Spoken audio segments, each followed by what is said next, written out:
Today is Labor Day, and I am going to tell you 5 facts about Labor Day here in the US. So Labor Day is the first Monday in September. Labor Day first became public in the United States in September of 1882, when the New York City labor unions had a parade and over 20,000 people attended. Number 2, President Grover Cleveland helped to make Labor Day a holiday for all of the United States when in 1884 he signed into law Labor Day as a national holiday. Number 3, can you wear white after Labor Day?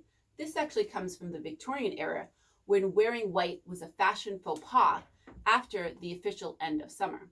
Number 4, Labor Day is the official end of the hot dog season according to the National Hot Dog and Sausage Association. Between Memorial Day and Labor Day, Americans eat over 7 billion hot dogs.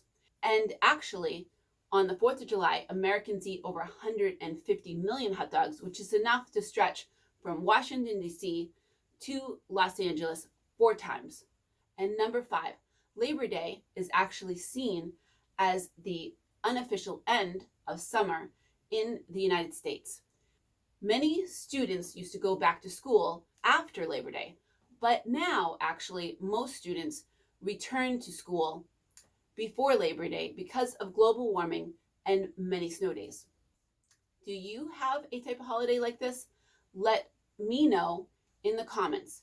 And please subscribe to the channel, hit the bell, and share this video with other people that you know are learning English, because I want to help more people around the world.